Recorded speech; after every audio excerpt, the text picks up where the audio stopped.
All right, welcome Army veteran Tom Burrell, co-founder of Atlas MKE, purpose-driven sales development. Tom, welcome to the show. A lot of good things to talk about. Tell us about what you did in the Army. Sure. So I was an artillery officer for 20 years. So I did the normal Fort Sill for the basic course. And then I actually had my first duty station was at Fort Sill. So I spent 4.5 glorious years at Fort Sill, Oklahoma. And then I went down to my captain time was at Fort Hood. It's where I did my first deployment right after 9/11. We got sent over to Kuwait for about 6 months, and then we came back and did 15 months with First Cav, 2004 to 2005. Yeah. From there, I went on. I was supposed to have the easy time, come out of battery command. Went to be a general's aide for a guy that was doing stuff out of San Antonio. He was supposed to be doing ACRC out of San Antonio, is what I originally thought. They ended up becoming the headquarters I was part of became the Army component for U.S. Northcom. And this was the day I reported. You can't even make this stuff up. The day I reported to work there was August 29th, 2005, the same day that Hurricane Katrina hit. And the next day, I drove away from San Antonio to Louisiana for the next 3 months. Nice. And I was just gone. So that was my easy time after battery command.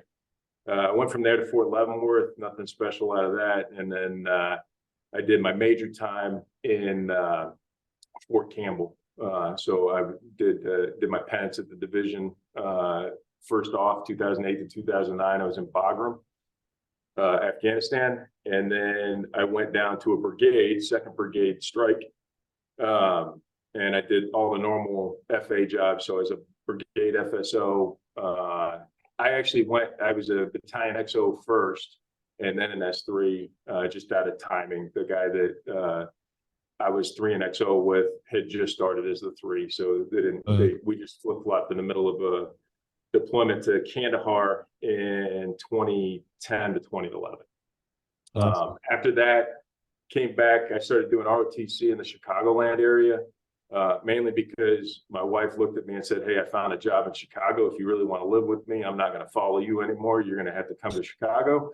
So I did that. The only thing I could really find was, is recruiting and ROTC is the only thing up in the Chicago area for the Army. So I did ROTC for a couple of years. Actually, the first thing they had me do was stand up or open back up again the ROTC battalion on the north side of Chicago out of Loyola University. When I first got there, we were, Pete Farrell was the PMS, and we were teaching at 7 different colleges, drawing kids from 20-something odd colleges throughout the Chicagoland area. It was ridiculously big. Yeah. So we split that up.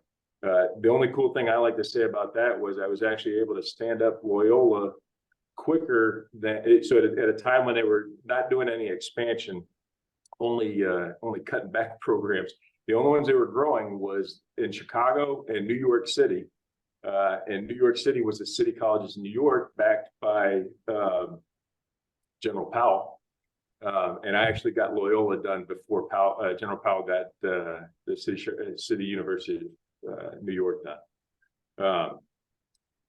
So I did that for a few years, culminated with being a brigade, ROTC brigade XO in Fort Knox, and retired in 2015. Yeah. Wow. So, I was in a reserve helicopter squadron in Atlanta when Katrina hit. So our helos and Marines spent a bunch of time down there in New Orleans during Katrina, down at Belle Chase. So, the funny thing was that was actually the time when you wanted National Guard guys to fly you. I didn't, because we had a whole bunch of. I think there was an aviator, at least a GSAB out of the 4th ID out of Fort Hood at the time, and I think First Cav also sent it down. There were a couple of active duty GSABs that came down to support that, and normally active duty guys like to deal with active duty guys. When you're flying around the city of New Orleans with no lights, it's good to have the National Guard guys that know that city like the back of their hands. So, Yeah. that was interesting. That and the Coast Guard guys. Coast Guard guys were phenomenal throughout that too. It's like we're doing this massive humanitarian event, like we were in some third world country, but it was actually New Orleans. It was in the U.S. It's crazy. Yeah. There was a few times we were walking around. It was like, man, this guy looks like Baghdad. Yeah, it's kind of crazy. So when you got out, you actually retired. So you remember the paycheck of the month club, but you still have to get a job. So what was the transition like? Were you still in Chicago when you left? Yeah. So, my last little bit in the Army, honestly, I was just tired. And, I was joking with everybody. I was like, I'm just going to go drive a beer truck or something, like nothing big. And so like when I first retired, I retired.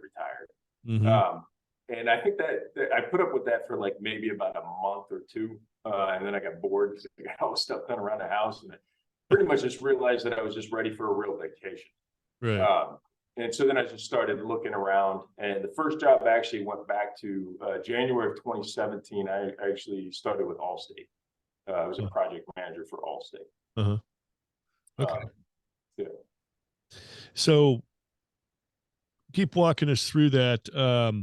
Now you're basically in corporate America at this point. Is it a good fit for you?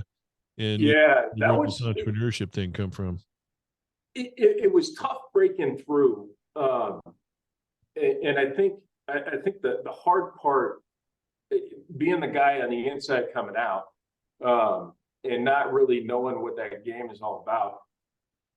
I thought I was basically just going to be able to, do some crazy translation on my resume, and then all of a sudden, all these civilians would know all the great things that I did in the Army. Mm-hmm. That's not the case. It was a very stern lesson. And, I have to do, the onus is on me to have to translate this for people and make them understand what I'm good at, what I can contribute to the team. Because nobody, as great as anything anybody does when they're in uniform, it's still a voluntary force, and you chose to do that. And nobody owes you a job when you get done with it. Yeah. So, it really is on the individual to be able to translate and explain to folks how their jobs in the Army can translate into a civilian setting. And that's honestly, it's easier than it seems. I don't want to, it's kind of tough to do, but it's easier than it seems because it seems very daunting. Because you just got to look at the individual skills. I mean, yeah, it's really easy to look at it on the surface. I shot cans, right? Like I know everything there is to know about shooting cans. I could probably go to Colorado and get some, job with like controlled avalanches in ski resorts or something if I want, but that's not really what I did on a day-to-day basis in the Army. It was all the leadership. It was the breaking down projects and making sure that people are executing them and all those types of things, the management jobs and things that you do in the Army on a day-to-day basis that will definitely directly translate into the civilian world on a day-to-day basis, that you need to let people know that that's what you're doing. Yeah. The whole translating the military resume to civilian speak has always kind of rubbed me the wrong way, because a lot of people tell you, well, don't use the word leadership, use management instead, or Right. talk about how much of a budget you managed in the military. Well, yeah, okay, I can, but yet it was government money. It wasn't really company money that we'd earned. It's a different, Right. it's different. It's different. And although I think if companies really want to be in the business of hiring veterans, they need to put veterans in those hiring positions and that are doing the hiring that can translate those resumes themselves to a certain extent. And I get it. You got to modify your resume as best you can, but oftentimes you end up watering it down so much to make it sound like a civilian job that they almost don't even recognize that you're in the military. And then you've kind of lost that aspect. So it is kind of a double-edged sword. when you're trying to deal with a company that just doesn't speak military. And it's unfortunate that the veterans have to modify themselves and their resumes and everything to make it seem like they were had civilian jobs this whole time, but we didn't. And the companies that recognize that usually have more success in hiring veterans. And we talk about all the time on the show about hard skills versus soft skills. Like civilians hire somebody into a job based off of hard skills. Do you have this qualification? Do you have this qualification? Do you have experience in doing exactly this thing? Yes, yes, yes. Okay, then you'd be a good fit. Whereas in the military, we're thrown into so many jobs. We have no experience whatsoever. It's just up to us to figure it out as we go. And that's a skill, learning how to figure things out quickly and adapt, Yeah. and being thrown into unfamiliar situations, not just job wise, but also living wise and everything else, and adapting to that and still overcoming and operating successfully. So the companies that figure that out really quick do better at hiring the military. They put veterans in those hiring positions and that kind of thing. But oftentimes, you still run into the 22-year-old gal right out of college who's at HR, whatever, and she has no clue what anything about the military is, and she's the one asking you questions. So And she's going to point out to you that her grandfather was in the military too. exactly. That's always good. Thanks. Appreciate that. Yeah, yeah. Actually, what you were just saying, it reminded me of a couple of things. One is they don't just hire based off of the hard skills. They also promote based off of hard skills once you get in. Yeah. Well, at least that was my experience. I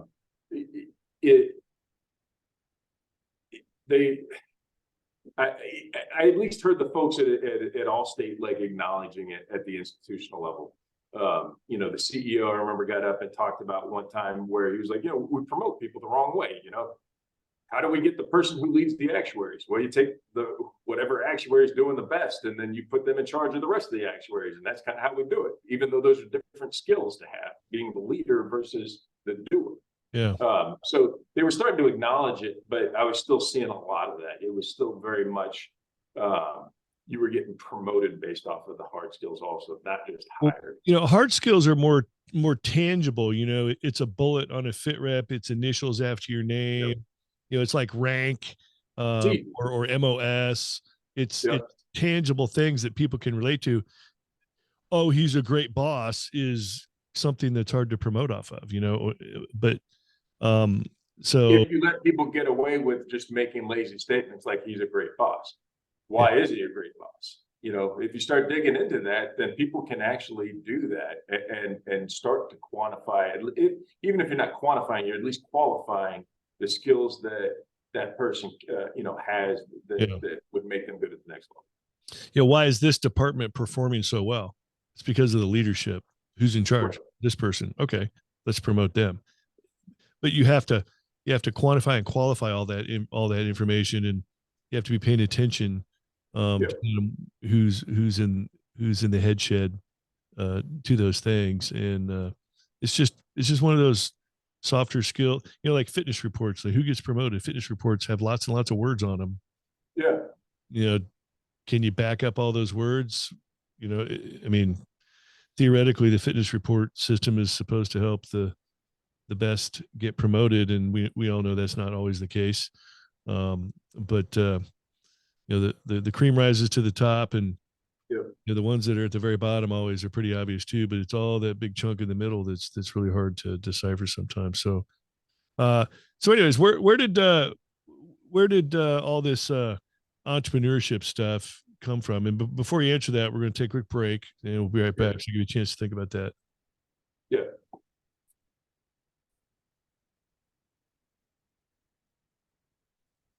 All right, back talking with Army veteran Tom Burrell, co-founder of Atlas MKE. So, Tom, you're in corporate America. You've transitioned into that. Talk about getting out of corporate America and where the entrepreneurship thing came from. Yeah, so I was working at Allstate, and a buddy of mine who I did my first 2 deployments with, good friend, best friend, really. He was best man at my wedding. Anyway, we've been kind of following him and what he was doing. And he was actually in Charleston, South Carolina. I'd have to go back through and figure out the time, but a couple of years ago. And he had actually linked up with a guy in Milwaukee, because so my buddy was doing sales, and just general. I don't think any more specific than that really matters for this. But he kind of came to the realization that in order, like he was kind of reaching the limit of what he could earn by himself. And we could start to look at building a company around what he was doing. But we kind of needed a platform to do that. So he had linked up with this guy in Milwaukee who already had a call center. And basically we could take, and it kind of combines the targeting that we both learned and did in the Army. I probably did it more often just because I stayed in longer. But then he was doing the same types of things in the civilian world, selling, as a sales guy. Kind of bring those things together. And, at this call center, I was going to be pretty much the COO. He was going to be the chief revenue officer. And, we'd get this thing going at this guy's call center that he already had. So we were talking about that for probably 6 or 8 months. And finally, it was 4th of July, 2021. He came out. I had just quit my job at Allstate. I finished that Friday. And he came down to my house in Chicago. And the conversation started with, "Look, don't punch me in the face." But we basically come to the realization that we didn't want to go into business with this other guy who had the call center. He was just too erratic. We couldn't count on him. It wasn't going to be a good fit. So in my living room, we made the decision that we were going to start our own business. And the key part of that was we formed as a public benefits company. So a public benefits company, it's not a not-for-profit or nonprofit or anything like that. It's still a for-profit organization. But we have a philanthropic arm to it where we can actually, I guess, to put it mildly, both of us kind of lean to the right when it comes to politics. And I think one of the big things that both of us get frustrated with is we're seeing more and more reliance on the government to do things for you. And we kind of wanted to show that a private company can come out and do great things, and we don't need the government. We can actually do it more efficiently than the government can. And so that was a big driving piece behind forming this company.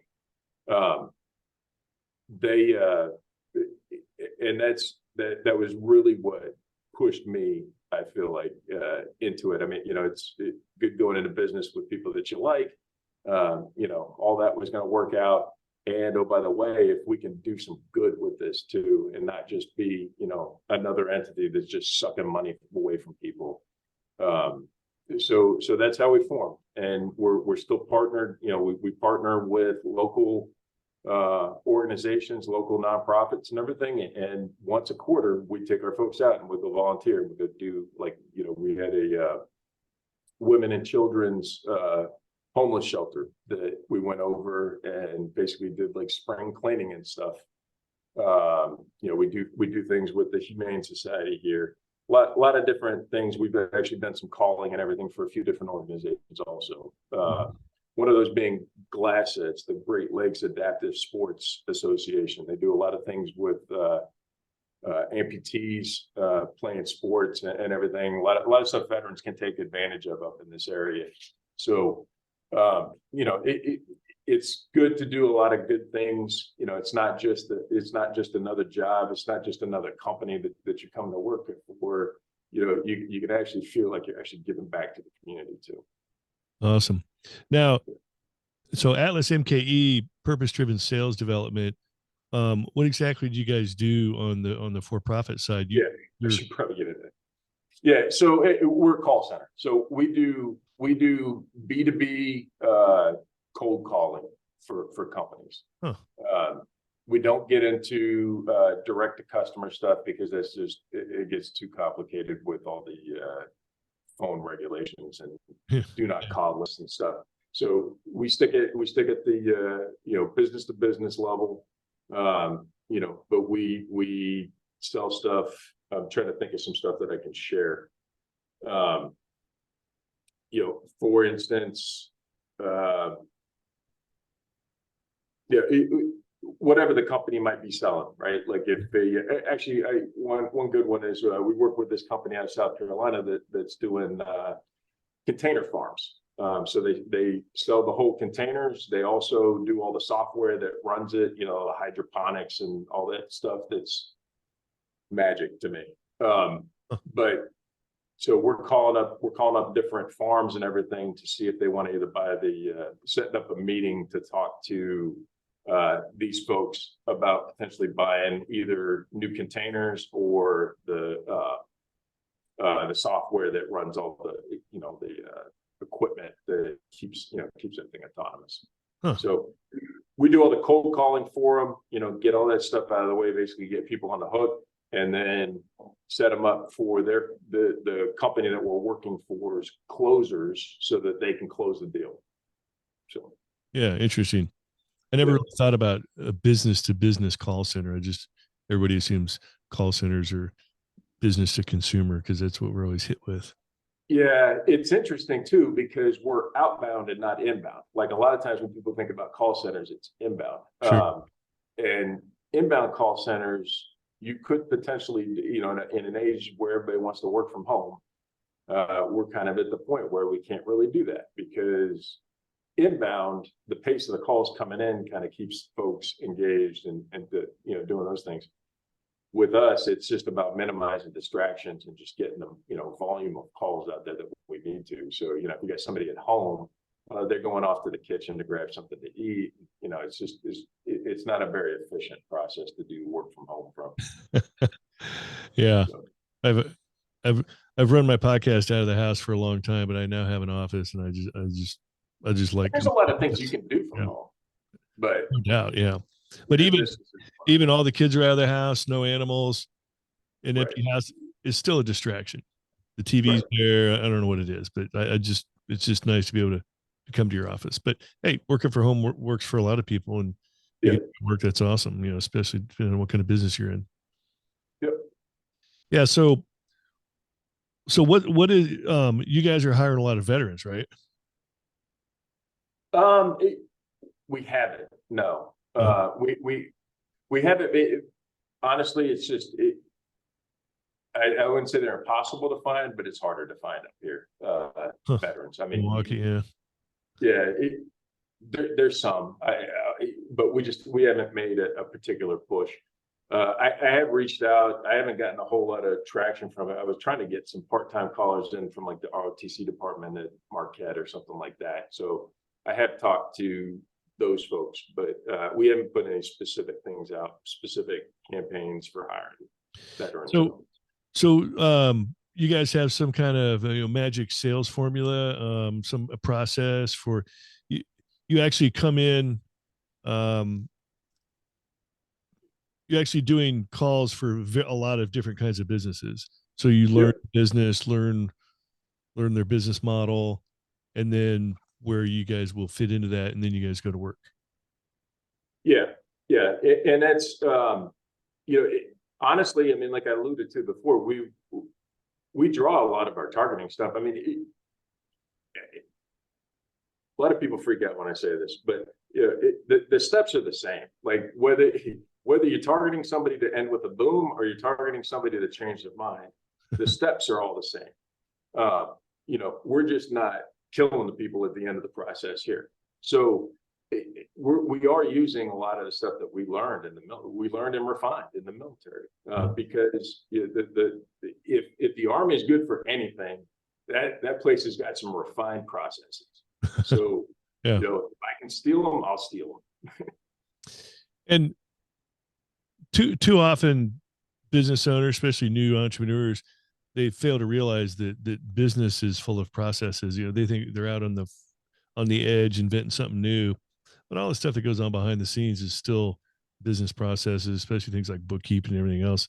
And all those can be boiled down to automation and processes if you're running it properly. So, um, Yeah, I would say it a little bit differently. I would say that businesses are about efficiency, and efficiency is about processes. yeah, Uh, so yes, I mean, I wouldn't disagree with what you just said, but I would refine it just a little bit, because you can do a business without having very good processes, and you could probably make it depending on what what industry you're in.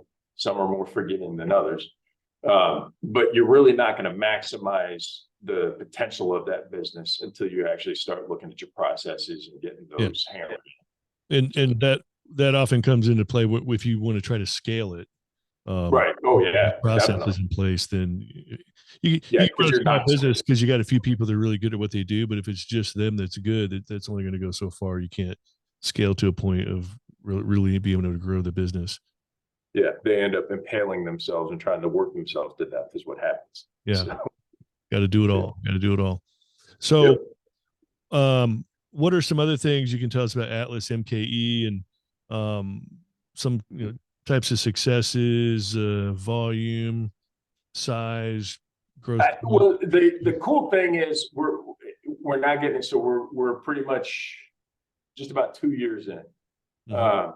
So, but in terms of like customer flow and all that kind of stuff, we're really getting now to where we can look at year over year stats and everything, and just looking at the growth and the productivity increase that we've had over the last year um, has just been leaps and bounds. I mean, I've been sharing that. So, last few weeks have been mostly spring break in our business, not a lot of pickups. It's kind of rougher, things kind of slow down.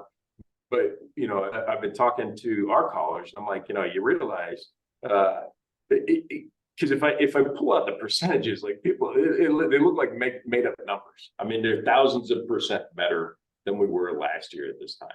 Hmm. I think when I looked at it, in order to make the number of meetings that we had this Monday, which seemed like not a very great Monday, we would have had to pull in, I think it was like 2 or 3 weeks of calls last year at this time in order to make the same number of things that we did just on Monday. Mhm. So seeing that kind of growth and seeing that kind of improvement from the team, over 3, 6, 12 months of, going through it has been, I think, very, very rewarding and just phenomenal to see, just the organization getting that much better at what they're doing. So Yeah. that's what I'm Well, really cool about. yeah. So what's it like crossing over to being an entrepreneur at this point? You're not gainfully employed by an employer anymore. It's all you and Serious shit. Um, yeah. Well, like you said before, like we do budgets and stuff, but we don't really do budgets because it's not your money. yeah, Um, it's different when everybody's looking at you for the paycheck and that kind of thing. It's one of those things. I don't think I ever did anything like it when I was in the Army, but everything that I did in the Army prepared me for it. yeah. That's a great way of putting it. So that that's just I think that's been the hardest part in terms of a transition over to the civilian, or I'm sorry, from working for a big organization, because honestly there wasn't a whole lot of change going from an organization like the Army to an organization like Allstate. Allstate was huge too, Hmm. so that was kind of pretty equal.